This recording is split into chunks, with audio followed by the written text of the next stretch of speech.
You slaughtered human children. The galaxy soon faced humanity's darkest side. The signal came in the middle of my speech. I was standing at the central podium of the Galactic Conclave Station, 47 alien delegations watching me from curved tiers of seats that rose toward a domed ceiling made entirely of transparent alloy. The stars were visible through it. I remember thinking that was beautiful 2 weeks ago when I first arrived. Right now, in this moment, I could not look at them without feeling something cold move through my chest. I had been speaking for 11 minutes. My name is Alara Voss, and I had spent 9 years preparing for that speech. 9 years of language courses, diplomatic briefings, cultural sensitivity training, and 18-hour days learning how to stand in a room full of beings who did not look like me and make them believe that humanity deserved a seat at the table. 9 years of patient, deliberate work toward a single morning. I was 3 sentences into the section about cooperative resource sharing when the earpiece in my left ear made a sound I had never heard before in a live situation. Not a beep, not a tone. It was a flat, continuous hum that every human diplomat is trained to recognize during their very first week of service. It meant stop everything. I stopped. The alien delegation stirred. The Vreth ambassador, a tall insectoid creature with a gray-green carapace and 4 jointed arms, tilted his angular head slightly in my direction. His compound eyes caught the podium light. The Keshari delegate, who looked something like a deep-sea creature given the ability to breathe filtered air, made a low sound that the translation module in my collar rendered as mild confusion. At the upper tiers, several of the smaller species shifted, picking up on the sudden change in the room without yet knowing why it had changed. I pressed the small button behind my ear. Voss here. The voice on the other end was Commander Leon Price, head of Earth's forward diplomatic security detail. Leon was not a man who spoke with emotion. In 3 years working alongside him, I had heard him raise his voice exactly once, when a delivery drone clipped his coffee off a table during a briefing. He had said one word, looked at the floor, and composed himself in about 4 seconds. I had found that reassuring ever since. He was not raising his voice now. He was doing something worse. He was speaking very, very slowly, the way people speak when they are working very hard to make sure each word arrives in the correct order, because the incorrect order could cause additional damage. Alara, he said, we have a confirmed strike on Hadenmere. I stood perfectly still at the podium. The alien delegates waited. The chamber's ambient hum filled the silence between his words and mine. What kind of strike? I asked. Orbital, wide dispersal pattern. Civilian sectors only. A pause that felt like standing at the edge of something with no bottom. The farming settlements on the southern shelf are gone. The town of Caro is gone. We are still pulling numbers from the emergency beacon grid, but the early count is showing 4,200 confirmed signals that have stopped transmitting. I kept my hands at my sides. I kept my face neutral. I had been trained for exactly this kind of moment, the moment when you receive information that tries to knock you sideways while you are standing in front of 47 civilizations. The training was useful. It was not enough. Leon, I said, the Hadenmere Educational Settlement, the school colony on the eastern ridge. Another pause, slightly longer. The beacon grid shows 1,912 signals that stopped in the first 4 minutes, he said. Age range coding puts the majority of them under 12 years old. I put both hands flat on the podium surface. Not because I needed the support. Because I needed something solid to press against so that the sound I felt building in the center of my chest would not come out of my mouth in that chamber. Hadenmere was not a military installation. It was not a strategic resource point. It was not a weapons facility or a command hub or a communication relay. It was a farming moon, settled 22 years ago by families who wanted open land and clean air and a quiet place to raise children.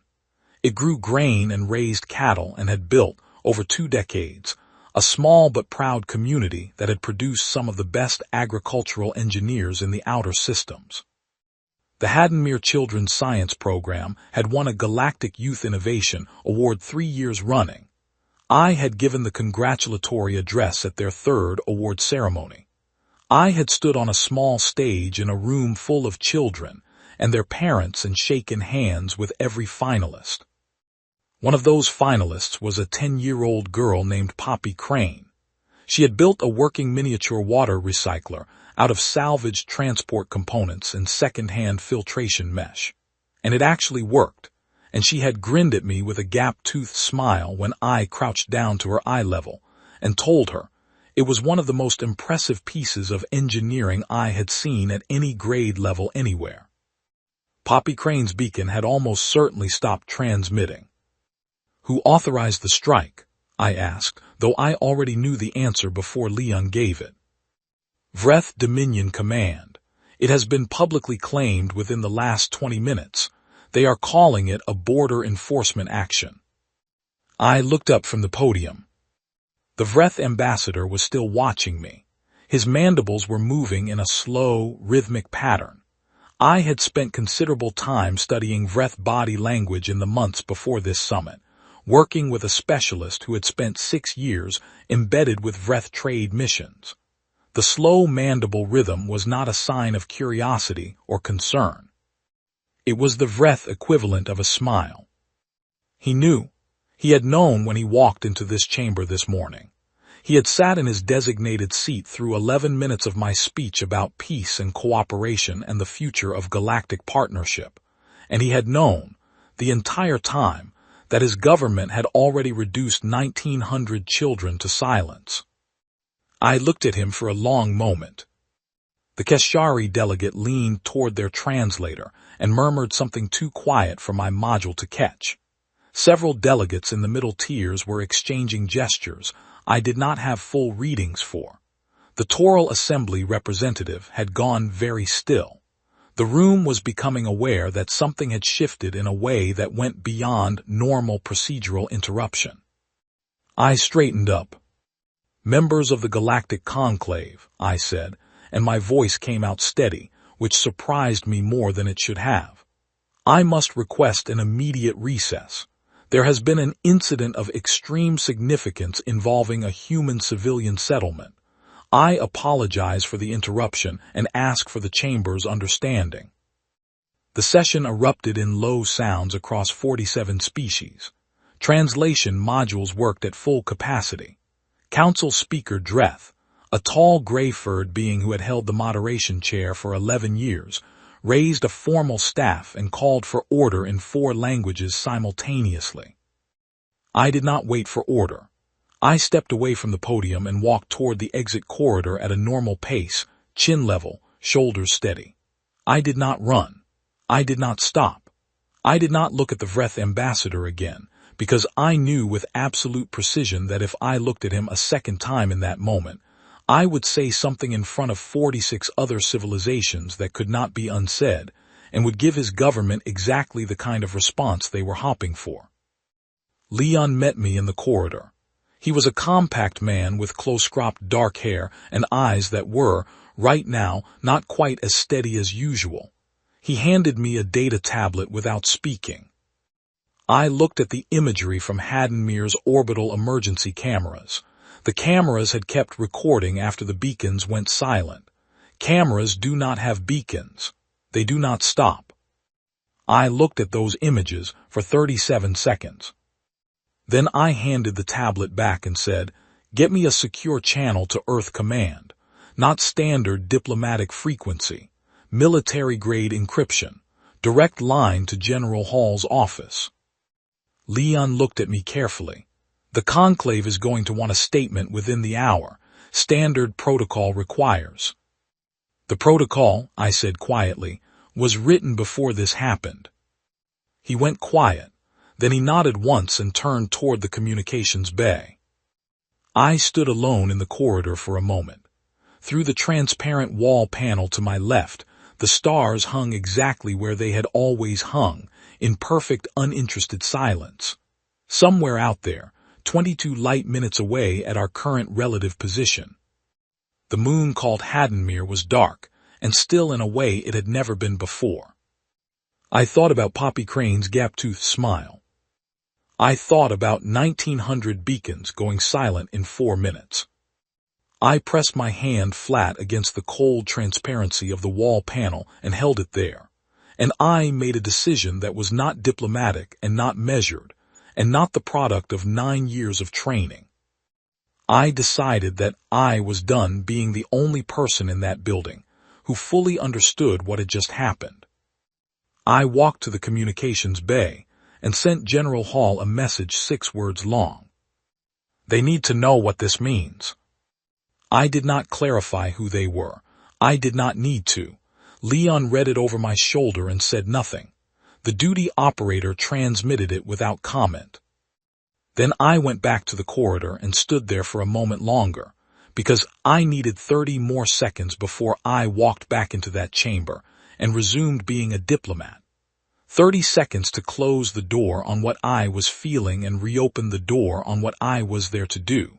It was a skill I had practiced for years, and it had never been harder to perform than it was in that moment.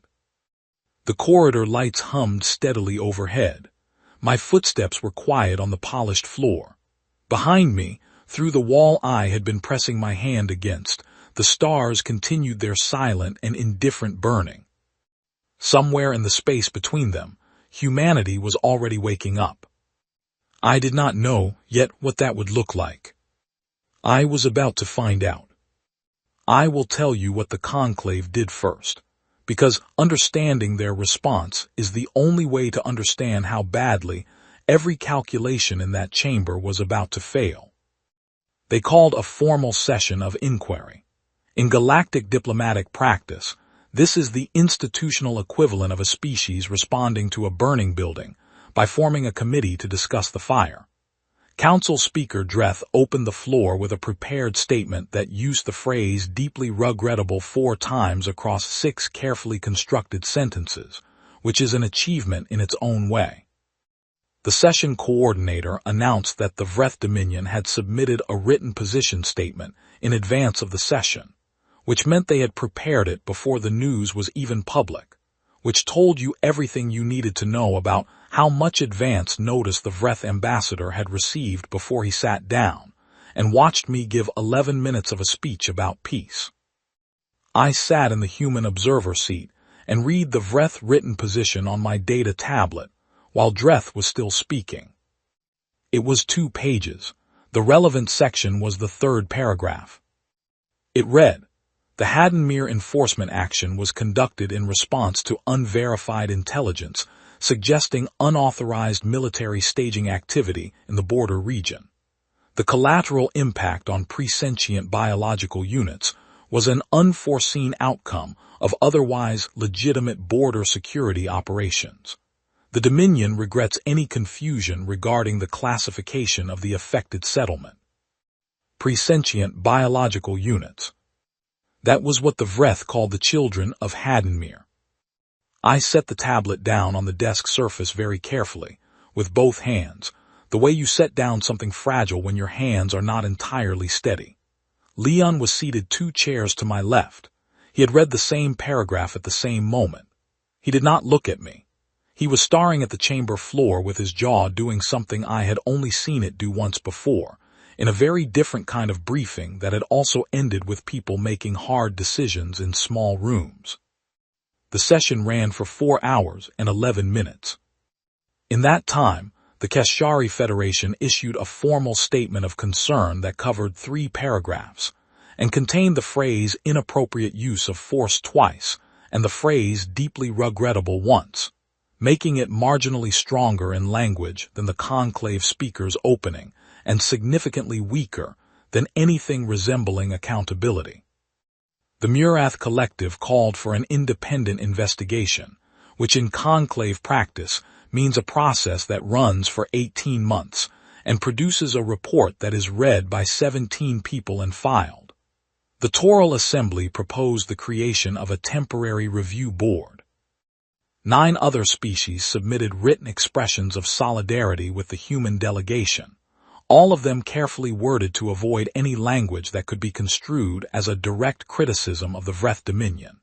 Because the Vreth Dominion controlled 3 trade corridors that 6 of those 9 species depended on for 30% or more of their import infrastructure. I watched it all with the specific quality of attention that you develop when you have been doing this long enough to understand that the process itself is the point. These were not nations failing to respond to an atrocity. These were nations responding exactly as they had always responded to atrocities that did not directly threaten them. The machinery of galactic civilization was functioning precisely as designed. It was simply that the machinery had never before been applied to a situation involving humanity, and it did not yet know that it was handling the wrong kind of problem with the wrong kind of tools. The Vreth ambassador spoke once, near the end of the session. He stood at the floor podium in the characteristic Vreth formal posture, 2 primary arms folded, 2 secondary arms hanging loose, carapace angled slightly upward, and said, in the clipped translated register of Vreth Dominion Standard, the Dominion acknowledges the emotional response of the human delegation and offers a formal expression of regret for any unintended civilian impact resulting from the border security operation. A formal expression of regret. Not an apology. In galactic diplomatic language, an expression of regret and an apology are not the same thing. An apology contains acknowledgement of wrong. An expression of regret says only, I acknowledge that you have feelings about this outcome.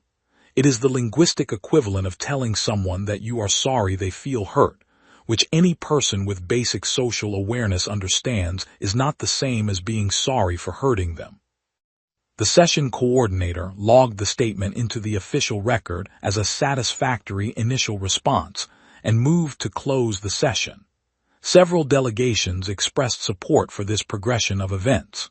The Toral Assembly representative made a motion to schedule a follow-up inquiry for 30 days later, which passed with 31 votes. I had not spoken during the session. I had requested the floor twice and been passed over both times in favor of procedural motions. I understood this was not accidental.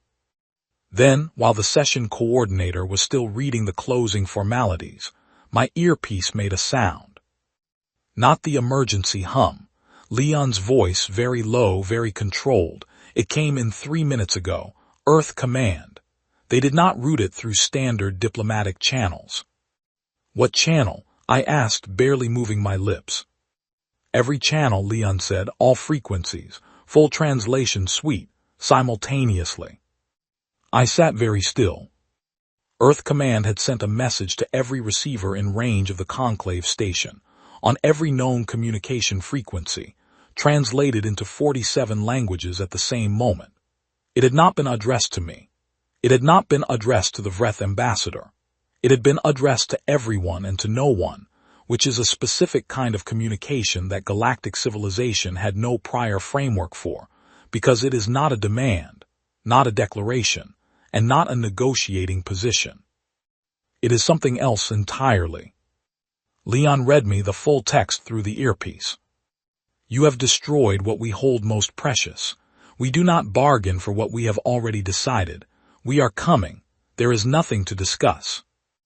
That was the complete message. No formal diplomatic header. No reference to galactic law or treaty frameworks. No conditions attached. No timeline offered.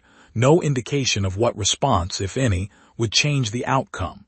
Just 3 statements delivered simultaneously to 47 civilizations, as clear and as final as a door closing. The session coordinator stopped speaking mid-sentence as the message registered across every diplomat's translation module at the same time. The chamber went silent. I had been in the Galactic Conclave chamber many times in the last 2 weeks. I had seen it loud, and I had seen it procedural, and I had seen it thick with the layered noise of 47 species processing information simultaneously. I had not seen it silent. I was not entirely sure it had ever been silent before. Then the Murath Collective's senior delegate, A broad-shouldered being with a voice like gravel being shifted across steel, said something in Murath that the translation module rendered as, "They are not making a demand." "No," I said quietly. I had not planned to speak. I simply spoke because the observation was correct and deserved a correct response, not a demand, a statement. Every delegate in that chamber turned to look at me. The Vreth ambassador turned to look at me.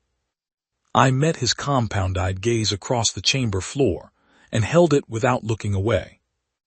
"There is a difference," I said, addressing the full chamber rather than the Vreth specifically, between a species that threatens in order to negotiate and a species that announces because it has already decided. Humanity is not good at the first. We have spent several thousand years developing considerable capacity for the second. The Keshari delegate made a sound and then said, through their translator, "Ambassador Voss, is there any course of action available to this body that would create a different path forward from the one that appears to be developing?" I thought about Poppy Crane. I thought about 1900 beacons. I thought about the Vreth ambassador's mandibles making the slow rhythm that meant satisfaction while I stood at a podium talking about partnership. "You can step aside," I said. "That is the kindest option available to you right now. Clear the corridors between our fleets and the Vreth border, stay out of the space between us and the thing we are going to do, and let it reach its conclusion. That is what I recommend." Another wave of sound went through the chamber. Not panic exactly, though panic was present underneath it. Something more systemic. The sound of 46 civilizations simultaneously running new calculations. The Toral Assembly delegate raised a formal signaling rod. "Ambassador," he said, with the careful precision of someone who understood that the exact words mattered, "is humanity formally declaring war on the Vreth Dominion?" I looked at him directly. "No," I said. "Declaring war is what you do when you want the other side to understand that combat is possible and negotiate to prevent it. It is a political communication. It creates space for response. We are not creating space. Humanity is not doing something political right now." Quiet again. A Vreth aide on the far side of the chamber was working at a data screen with both primary hands moving quickly. I recognized the behavior. He was pulling records. He was searching something in a hurry, with the specific urgency of a person who has just realized they may not have the information they needed before now. He was reading human history. I almost felt something for him. Not quite sympathy. The closest word I have for it is recognition. He was doing now what his government should have done before they looked at a farming moon and decided its population did not count. Human history is not a document designed to make anyone feel better about having drawn our attention. I stood because the next part needed to be said standing. "The human delegation will relocate to the secondary station," I said. "We will maintain open communication with the conclave. We will honor every existing diplomatic framework that does not require us to pause what is already in motion. I ask one thing of this chamber before we go." 46 species waited. "Remember Haddenmere," I said, "not as a justification for anything, as a lesson. Remember that there are lines you do not cross with certain kinds of people, and remember that today in this room we told you plainly what happens when someone forgets that." I picked up my tablet and walked out. Leon fell into step behind me. We did not speak until the secure lift closed around us. He said, "Earth Command has already begun full mobilization." "How much?" I asked. He looked at the ceiling for a moment, the way he does when he is deciding how to say something. Then, "All of it," he said. I nodded. The lift hummed. "Leon," I said. "Yeah." "The Vreth aide, the one reading records, do you think he found anything useful?" Leon was quiet for a long time. "No," he said finally, "I do not think he did." The doors opened. We walked out into a corridor that was exactly the same as it had been an hour ago, and was also completely different. The way a room is different after something permanent happens in it. Somewhere in the dark between the stars, the first human ships were already moving with the particular kind of purpose that has no reverse gear, and does not look for one. This account is not mine. I want to be clear about that before you read further, because what follows requires a different kind of attention than my own narrative. What you are about to encounter is the recovered command log of Vreth Fleet Commander Veth Arak, senior officer of the Vreth Dominion's 4th Perimeter Defense Group. His log was retrieved from the command bay of a heavily damaged vessel after the final stage of the conflict, and translated by the Conclave's automated language systems over the course of several weeks. I received a copy 6 months after the conflict ended, in a plain document packet with no cover letter, from the Tribunal's evidence office.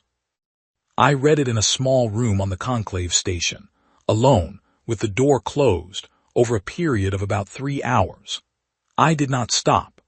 I want to include it here in substantial form because my own account of those days is limited to what I witnessed from the Conclave station, and the perspective that comes from a Vreth military officer watching the human fleet arrive is not something I can replicate or approximate. It must be given as it was written.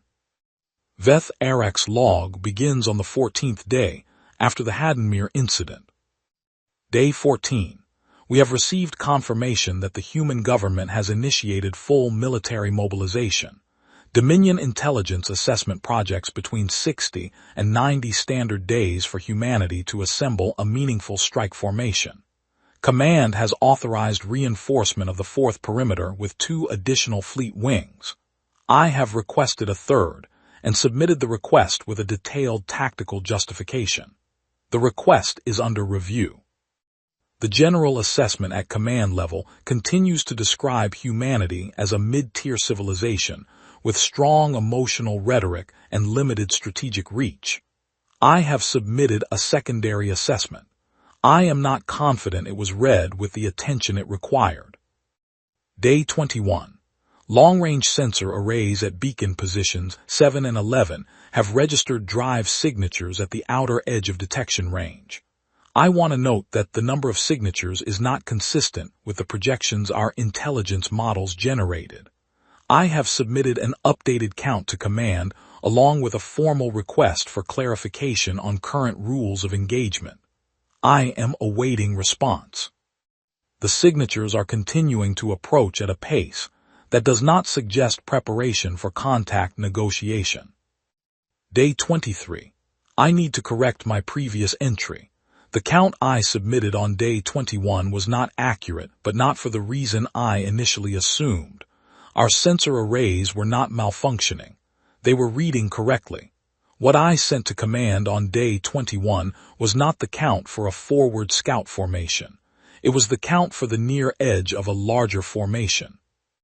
I have spent the last 2 days using composite imaging from 7 separate relay points to construct a fuller picture of what is in our approach corridor.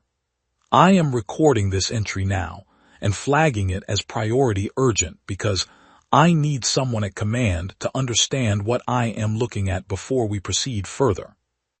There is a gap in the log at this point. 17 minutes of recording silence. Veth Arak resumes. The human fleet is not organized according to any tactical doctrine our models recognize. They have not deployed with a protected command corps supported by flanking wings, which is the standard formation for a civilized species conducting an aggressive advance. They have no visible command ship. They have no clear center. The best description I can produce in our language is this. Imagine that you are standing at the lowest point of a valley and you look up at the ridgeline above you, and instead of seeing individual soldiers standing on it, you see the entire ridgeline begin to move toward you.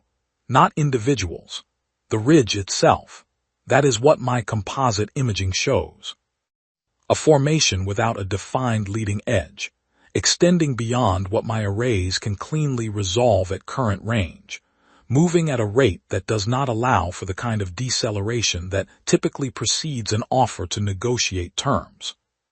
I have requested an emergency briefing with Dominion Command. I am waiting. Day 24. I received a communication from the Human Fleet Command at 0700. It was not encrypted. It was transmitted on open frequency in Dominion Standard Language. The complete text was, "Move aside or be moved aside. You have 4 hours." I forwarded this to Dominion Command with an attached recommendation and requested immediate guidance on response. I am still waiting as of this log entry. Day 24, second entry. I gave the order to break formation and clear the approach corridor. I want this recorded with complete clarity. I did not receive authorization. I made the decision unilaterally, at 17 minutes past the 4-hour deadline, because my tactical officers had spent those 4 hours running every viable engagement scenario in our library, and could not produce a single outcome in which holding our position resulted in anything other than the complete destruction of every vessel under my command, without meaningful impact on the human fleet's advance. I moved my wing aside. I am prepared to answer for this decision through whatever process command deems appropriate. I believe the record will show it was correct. 6 hours of silence. The human fleet has been passing my position for 4 hours. I have been watching on long-range imaging continuously. I want to record what I have observed, because I believe this log may be used at some future point to help other officers understand what happened in this region, and I want to be precise. The human vessels are not built according to the same logic as Vreth warships. Vreth warships are designed for sustained campaigns, for occupying space, for controlling territory over extended periods. They are tools of continued presence. The human vessels I have watched move past my position for 4 consecutive hours are not designed for any of those purposes. The closest word I have in our language for what they are is the word we use for a conclusion that has already been reached. They are not instruments of pressure or negotiation.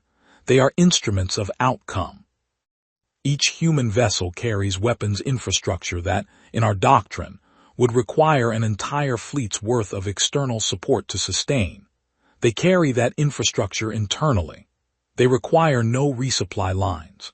They require no communication chains back to a central command hub. Each vessel operates as though it is the only vessel in existence and is designed to complete its task without assistance. This is an approach to military engineering that our doctrine does not have a category for, because our doctrine assumes that building a force this self-sufficient across hundreds of individual vessels would require a civilization to restructure itself entirely around warfare, which no civilized species would choose to do. I do not know how humanity built hundreds of these vessels while maintaining a functioning civilian society. I cannot explain it. I can only record that it is what I observed. There is one more observation I want to include in this log, and it is the one I expect to be discussed the most if this record is ever read by people trying to understand what happened here. They are not angry. I have served as a military officer for 22 years. I have observed angry fleets. I know what they look like. Angry forces move with urgency. They accelerate past optimal approach speed. They make small errors because emotion introduces miscalculation into tactical decision-making. They react to variables in ways that are sometimes advantageous and sometimes catastrophic, but always human in the broad sense, driven by feeling rather than pure calculation. The human fleet passing my position is not angry. There is no detectable urgency in their movement patterns. There are no communication anomalies that suggest elevated stress states in the command structure. They are moving through our space the way a river moves through a valley, not because it is angry at the valley, but because this is the direction it goes, and it has sufficient volume to go there regardless of what the valley would prefer. That quality, the complete and total absence of doubt, is the most unsettling thing I have observed in 22 years of military service. Doubt is what creates the space in which negotiation is possible. Doubt is what makes a force hesitate long enough to receive a message and consider changing course. There is no doubt in that fleet. There is no space. The Vreth Dominion built its military doctrine on a foundational assumption that every spacefaring civilization had arrived at the stars by learning certain things about violence, by learning that overwhelming it is wasteful, that restraint produces better long-term outcomes than maximum force, that a civilized species conducts its conflicts with measured escalation and always leaves a door open for a negotiated conclusion. We assumed humanity had learned these same things. We were wrong, and I want to be precise about the nature of the error, because I do not think it was a simple one. Humanity did not arrive at the stars by becoming peaceful. They arrived at the stars while carrying everything their history had produced, all of it. The capacity for extraordinary creativity and the capacity for absolute decisive force existed in them simultaneously, and they had learned not to eliminate one in favor of the other, but to contain both, to keep the capacity for decisive action stored safely, available, maintained in working condition, in the hope of never needing it, combined with the absolute commitment to use it completely when the conditions that would require it were met. We provided those conditions. They are using it. I do not know what comes after this. I do not know if there will be a Vreth Dominion to return to when this situation reaches its end. I am recording this in the hope that whoever reads it will understand one thing clearly. This was not inevitable. This was chosen, not by humanity, by us, by the specific decision to look at a civilian settlement and categorize its inhabitants as units below the threshold of consequence. That decision is what the human fleet is responding to, not ambition, not territorial expansion, not strategic calculation, a decision made by people who believed that some lives do not count. End of Veth Arak's recovered log. I set it down when I finished reading it the first time and sat with it for a while. Then, I read the final 3 paragraphs again. I think about those paragraphs often, even now, about what it means that a Vreth military officer, watching the fleet that was about to end his civilization's military existence, used his last recorded thoughts to describe precisely why it was happening and to name the decision that caused it. He understood. In the end, he understood exactly. Understanding something too late is one of the most human experiences I can name. Apparently, it is not exclusively human. The conflict moved to its final stage. The question that remained was not whether humanity would win. The question was what humanity would do with winning. That question fell to a group of people in a room on a conclave station, arguing over one decision that would define what kind of species we were going to be when it was over. I was in that room. I was not sure, going in, which side would carry the vote. I am still not entirely sure we chose correctly, even now. But I will tell you what we chose, and why, and what I said to make the argument. The room where humanity decided what kind of species it was going to be is not impressive. I have thought about this a great deal over the years, because people expect these moments to happen in grand places.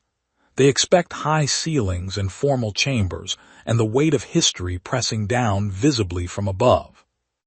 The room where we had the most important argument of my professional life had a scratched conference table, 12 mismatched chairs, a wall display that kept dimming without warning, and a coffee dispenser in the corner that made a sound like a small distressed animal every time it completed a cycle.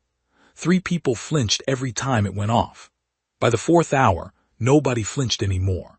We had all stopped noticing it, which felt like a metaphor for something, though I was too tired to work out what. General Hall sat at the head of the table.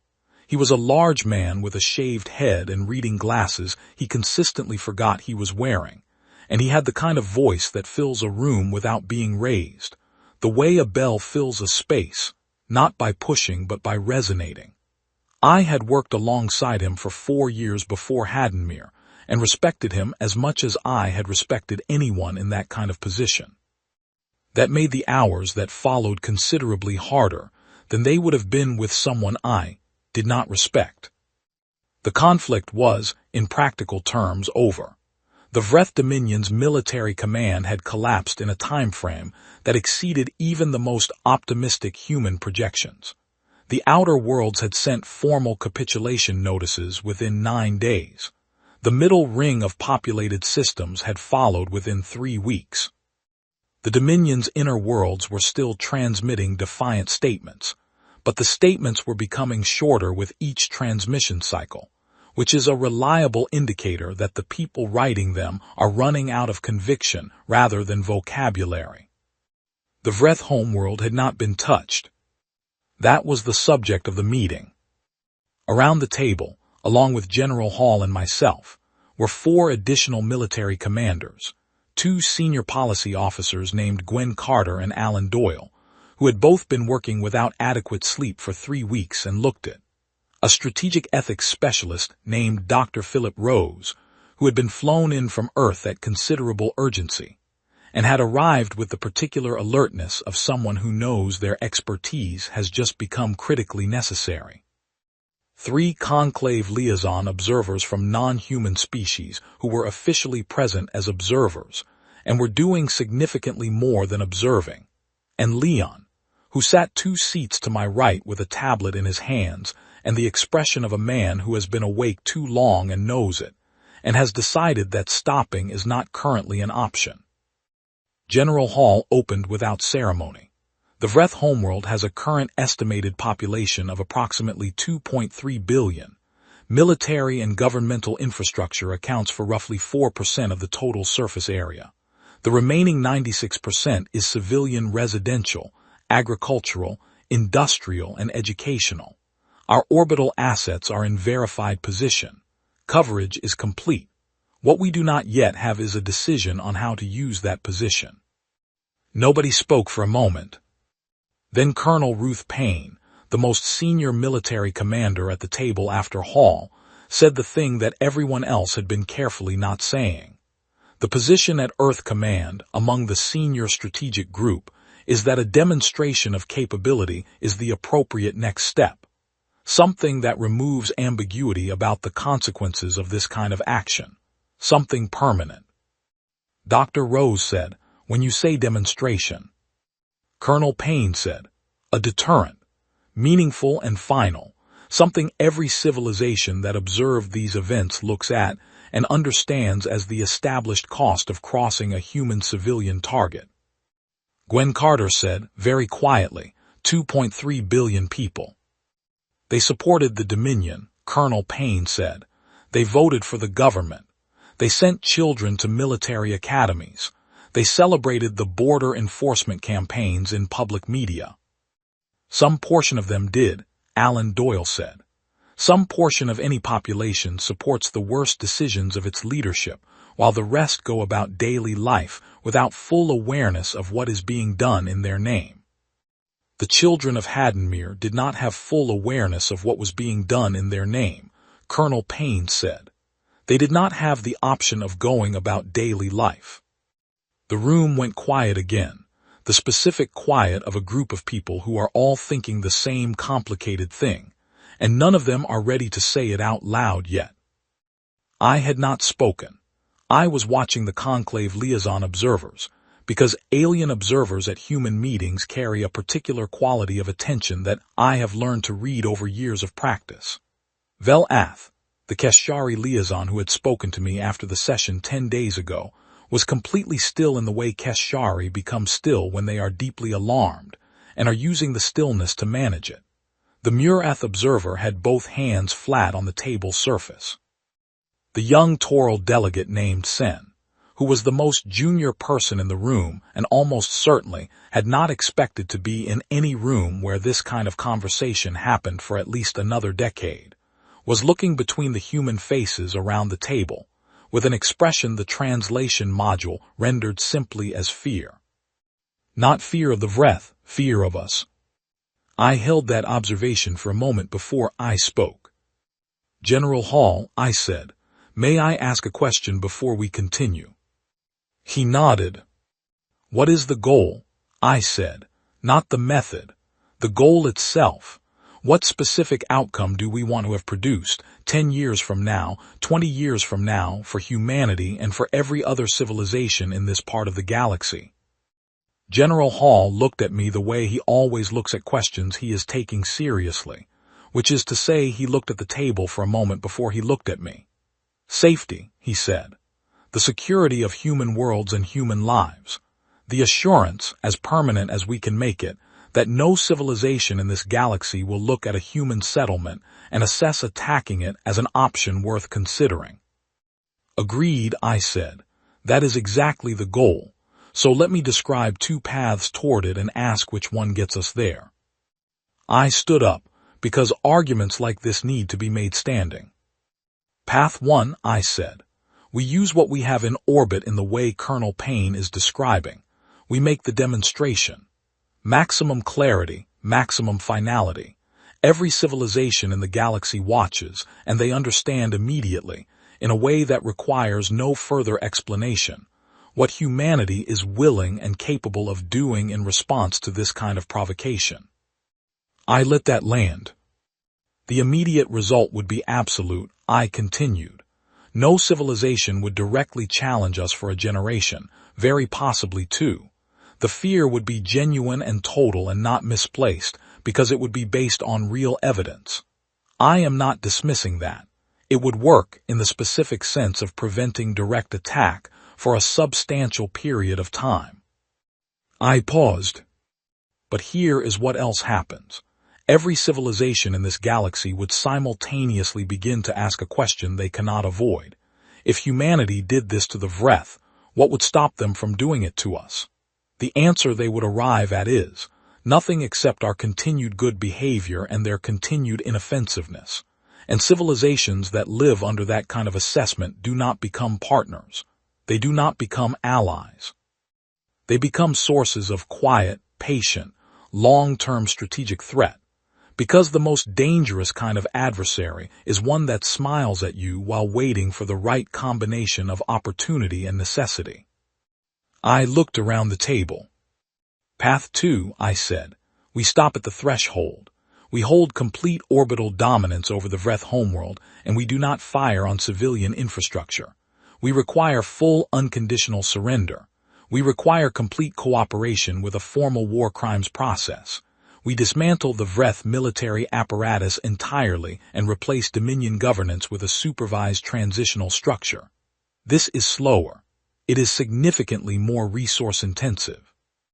It requires years of difficult and often thankless work.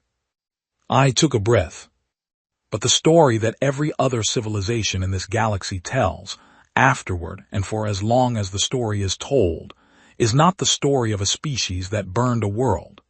It is the story of a species that had the capability to burn a world, chose not to, and still achieved everything it set out to achieve. That is a completely different story. It does not make 46 civilizations afraid of us as a threat.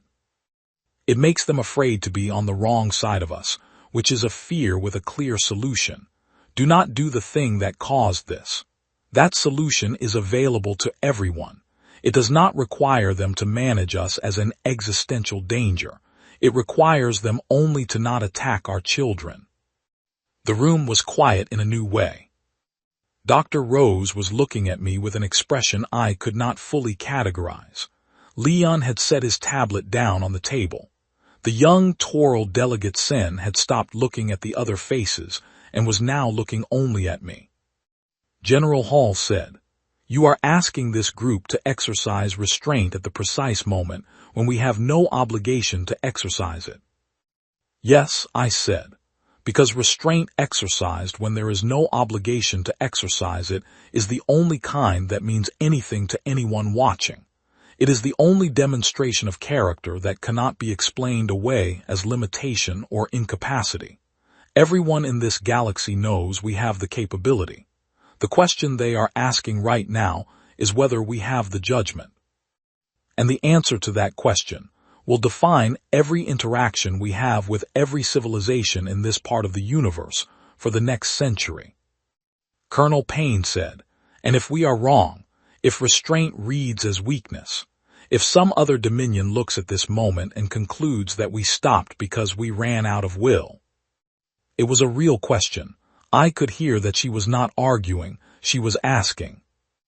Then we demonstrate otherwise when it becomes necessary, I said, and we do it knowing that every civilization that witnessed this moment will understand, with full certainty, that what happened here was a choice. A deliberate, considered choice made by people who had every other option available and selected this one. There is no species in this galaxy that will misread us after what we have already shown them. The only question is what we want them to understand about what we do when we have power and choose how to use it. General Hall called the vote. The room was quiet while each person indicated their position. Leon read the result quietly into my ear because I was watching the observers and not the tally. 7-5, restraint. General Hall looked at the result for a moment. Then he said, restraint carries. We proceed with full unconditional surrender demand and transition to tribunal process. I want terms drafted in 3 hours. Let's get to work. People moved toward the door. Velath stopped beside me on the way out. The Keshari do not make physical contact across species without explicit mutual invitation, but Velath paused close enough that I could hear the quiet rhythm of their breathing filters. Ambassador Voss, Velath said, I want you to know that I will be including a full account of this meeting in my report to the Keshari Council. I assumed so, I said. Not the outcome, Velath said.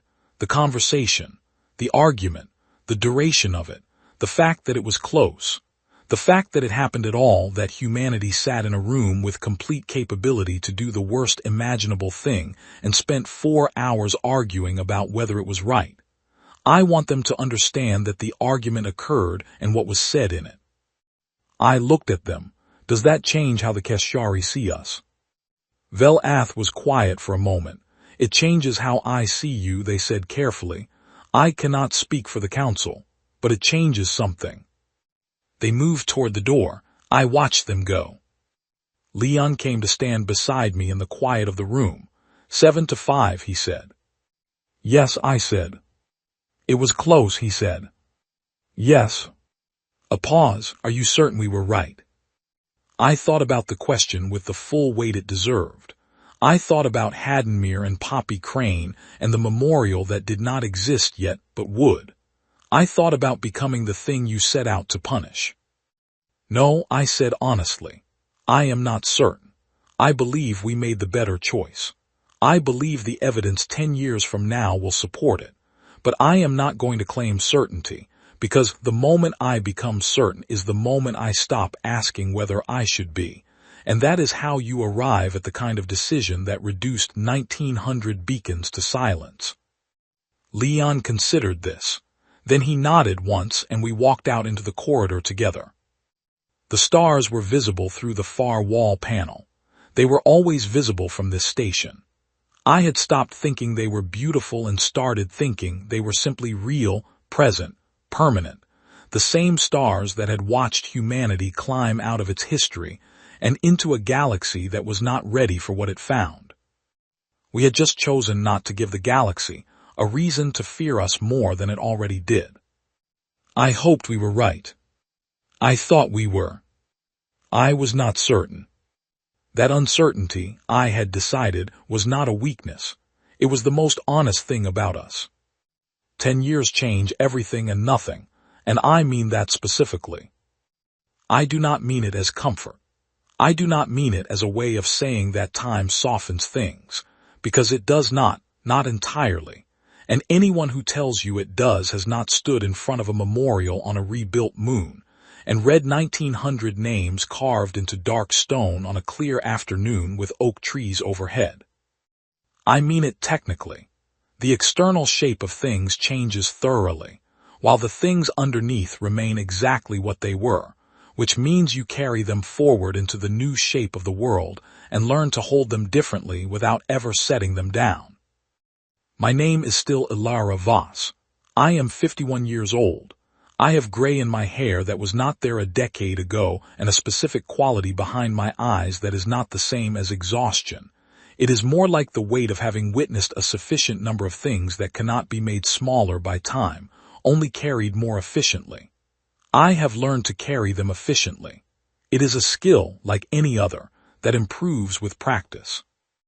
I am the first human being to hold a permanent seat on the Galactic Conclave Security Council. The position was created 18 months after the Vreth conflict ended, by unanimous vote of 46 delegations. It is the first unanimous vote the Conclave has recorded in its 400-year institutional history. I was told, by Council Speaker Dreth's office, that this was an extraordinary distinction. I understand that it is also a form of very deliberate inclusion, bringing the thing the galaxy is uncertain about into the room where decisions are made, rather than leaving it outside the door. I find both things true simultaneously and see no reason to choose between them. Let me tell you what the 10 years actually contained. The Vreth homeworld surrendered on the 31st day of the conflict.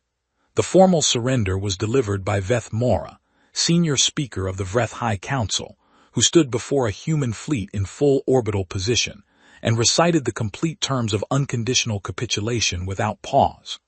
The translator who was present told me afterward that Veth Mora's voice did not waver at any point during the reading, which is a detail I have thought about many times. I was not in the room. I was watching the transmission from the conclave station, and I noted that thought about Veth Mora's composure and filed it as important, because I think it is necessary to recognize the quality in an adversary even at the moment of their absolute defeat, and I think failing to do so says something unflattering about the person failing to do it.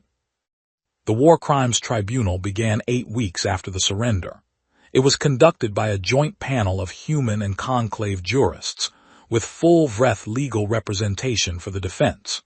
It ran for 3 years, which is not unusual for proceedings of this complexity, and was contested and procedurally difficult throughout, requiring 18 separate amendments to its operating framework.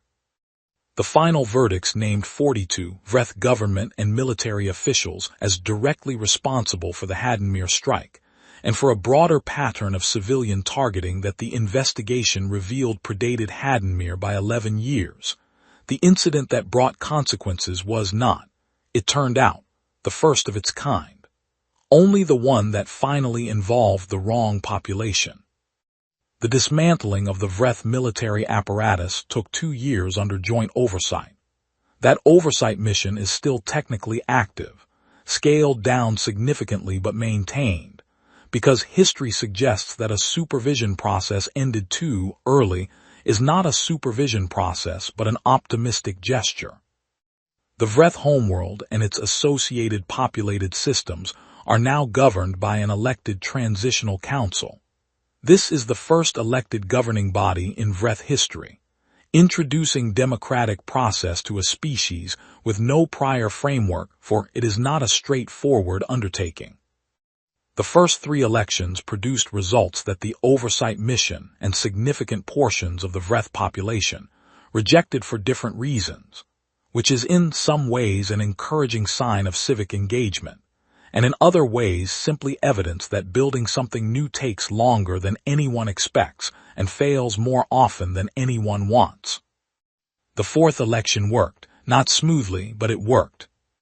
A Vreth delegate named Dret Sol was elected to the council's chair. He was 22 years old at the time of the Haddenmere incident and held no position in the government that authorized the strike. He had been, at that time, a student at a technical academy on one of the Middle Ring worlds. He had, according to his own account, and the accounts of people who knew him then, understood immediately and clearly that what his government had done was wrong in a way that could not be reasoned into rightness from any angle. He had said so publicly. It had cost him certain relationships and certain opportunities at the time. I met Dret Sol at a conclave session in the third year after his election. He was quieter than most Vreth I had encountered in formal settings. He asked questions, which is not characteristic Vreth behavior in diplomatic contexts. Vreth tradition favors statements over questions, positions over inquiries. He asked me what I thought the Vreth people needed to genuinely understand in order to build any real future relationship with the rest of the galactic community. I told him the truth. They need to understand that other people's children count, I said, not as an abstract political principle, not as a statement in a treaty document. Concretely, the child in a specific photograph whose specific name you know counts exactly as much as a child of your own species. Until that is not just acknowledged but actually felt, until it is real rather than stated, everything else is a surface structure built on nothing. Dret Sol was quiet for a moment. Then he said, I understood that as a child. I understood it before my government did what it did. The people who made that decision also understood it at some level and decided it did not apply. I know, I said. Does the fact that I understood it matter? He asked. I thought about the question honestly, the way it deserved. It matters for what happens next, I said. It does not change what happened, but it is the difference between a future that is possible and one that is not. A future is built by the people who come after, not undone by the people who came before, as long as the people who come after actually understand what was wrong and why. He nodded. The gesture is not native to Vreth body language. They do not nod, but he had absorbed it from contact with human personnel over the preceding years. The way you absorb the small habits of people you spend real time around, and he used it naturally now without appearing to notice he was doing it. I want to tell you about going back to Hadenmere. It was in the 7th year after the incident. The moon had been resettled 3 years prior, which was a decision that divided opinion sharply among humans both on Earth and across the outer systems. Some believed that a place where something that terrible had happened should not be used again, that the ground should be left alone as a form of permanent acknowledgement. I understand that position. I hold a different one, which is that returning to a place and choosing to build on, it is sometimes the most honest answer you can give to what was taken from you. Not a denial of the loss, an assertion that the loss does not get to be the final statement. The new colony had 11,000 residents when I visited. The farming settlements on the southern shelf were productive again. The town of Caro had been rebuilt approximately 1 kilometer east of its original footprint, which now served as memorial ground. The families of the dead had chosen the site placement themselves and had requested that it not be overly designed, that it look like a place that belonged to the landscape rather than a place constructed for visitors to observe. Someone had planted oak trees in the months before the first families returned. They had been brought from Earth as seedlings, chosen for their adaptability to Hadenmere's light spectrum and gravity, and they had taken more readily than anyone predicted. By the time I arrived, 7 years on, they were substantial enough to cast real shade. I stood underneath them for a while before I went to the stone, because I needed a moment with just the trees and the sound of wind through early leaves before I was ready for the names. The memorial was a single piece of dark stone, roughly rectangular, taller than a standing person, shaped and polished but not finished into smoothness. There was still texture in the surface, the character of the original material preserved. Around its base, the grass grew right up to the edges without being trimmed, because the families had asked specifically for this, that it looked like a place that was part of the world, not a place that was separated from it. The names were carved into all 4 faces of the stone. They were not arranged alphabetically. They were not arranged by age or by settlement or by date. They were arranged by family, which means that where a family had multiple members lost, those names were grouped together, the children's names indented slightly beneath the parents', the visual arrangement making immediately clear what the numbers in reports could never quite make clear, that these were not 4,200 separate incidents. They were families, interrupted mid-sentence. Every name surrounded by the names it had always been surrounded by. I walked around the stone slowly, reading. I did not read every name aloud. I read each one in my mind, which takes longer and carries more weight. I went around all 4 faces before I looked for the specific name I had come to find. Poppy Crane was on the east face in the lower third of the stone. She was listed under her parents, whose names I had not known before I saw them here. Below her parents' names indented was hers, and below hers a symbol, a small clean circle which the memorial committee had selected to mark children under 13. Not a star, not a cross, not anything that claimed to say something about what comes after. A circle, which in human design language means continuation. Something that keeps going. I put my hand flat against her name. I did not say anything out loud. I had not prepared anything to say, which was unusual for me. I am a person whose professional life is built around prepared words. But I had not prepared anything for this moment because I knew that prepared words were the wrong tool for it. I stood with my hand against the carved letters of her name, and I let it be what it was. Real and present, and not resolved, and not going to be resolved, and also not the end of anything, because she had existed and built something out of salvaged parts that actually worked and grinned at me with a gap in her teeth, and told me with complete confidence that she was going to design water systems for the outer colony worlds when she grew up. She had existed. That is permanent in the way that the only permanent things are. I stayed at the stone for a long time. The wind moved through the oak trees overhead, and the shadow of the stone shifted slowly across the grass, and at some point I became aware that the knot that had been present in the center of my chest since the morning in the communications bay 10 years ago had loosened slightly. Not gone. Loosened. The difference between a thing that is wound too tight to breathe around and a thing that has settled into the space it occupies and can be lived with. I think that is what Haddenmere gave me standing there. Not resolution, permission to carry it differently. I flew to the conclave station that evening. I slept for 7 hours, which is more than I typically manage, and woke feeling something close to clear.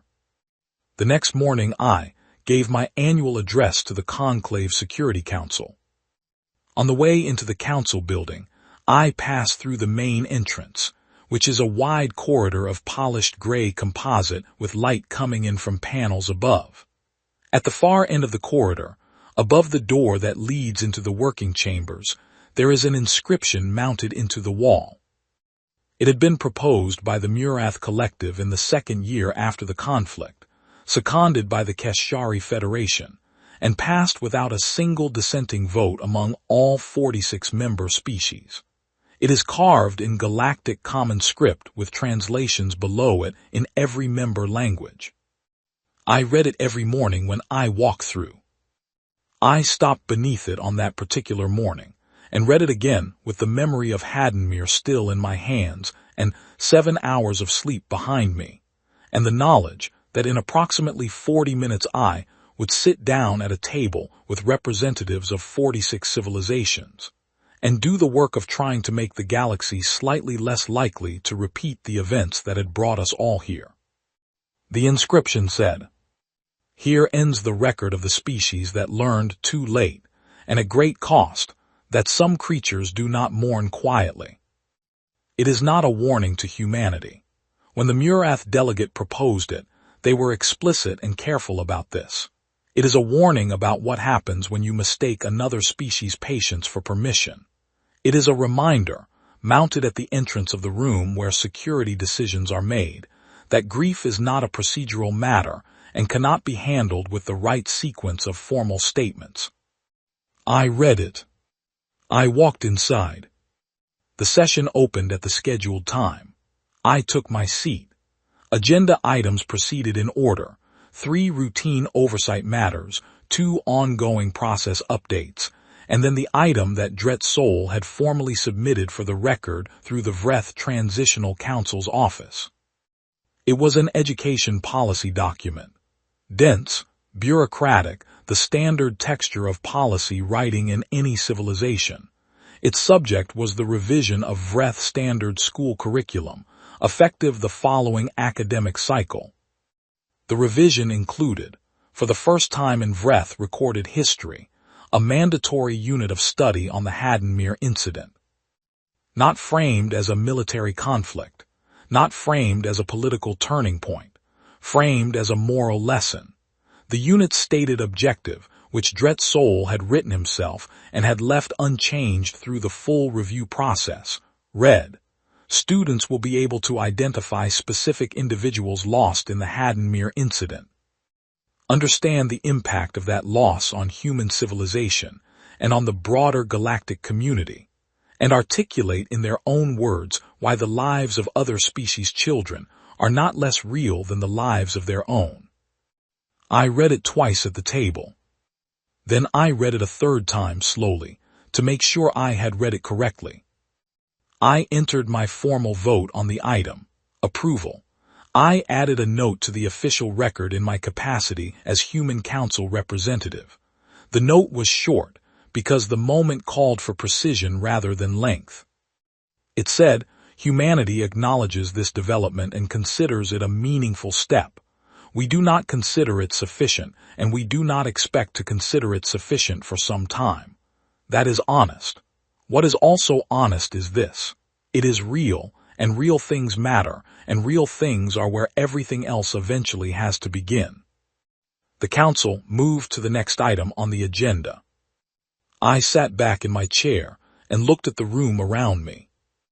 46 species, 1 human, working through a list of necessary tasks, making records that would be consulted by future decision-makers, doing the slow and unglamorous and absolutely essential work of trying to build a structure that might, if everyone present kept paying attention, and no one decided again that some lives were below the threshold of consequence, last long enough to mean something. It was not a clean story. It did not feel like victory. It felt like ongoing work, which is what victory actually feels like when you look at it from inside rather than from a distance. From a distance, endings look like endings.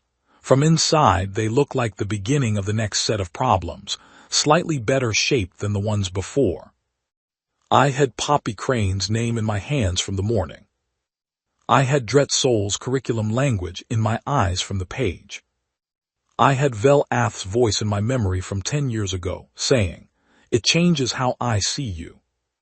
I had an inscription above a door that told the galaxy, in 47 languages, what happens when you forget that some creatures do not mourn quietly.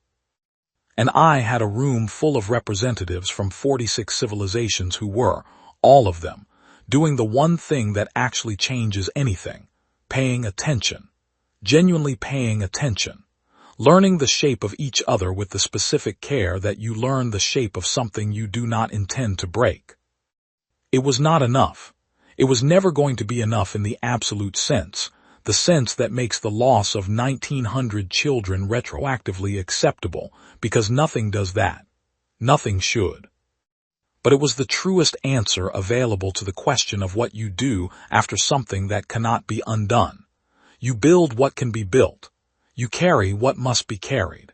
You stand in front of a stone on a rebuilt moon and put your hand against a name and let it be real. And then you go to the next meeting, and you read the next document, and you make the next argument, and you do the next necessary thing. Because the work does not finish. And because the names carved in dark stone deserve nothing less than the full continuation of the effort to make sure they are the last names carved that way. I knew that. All of us who were there, in that chamber on the day the beacons went silent, knew that. That was never going to change. That was the whole point.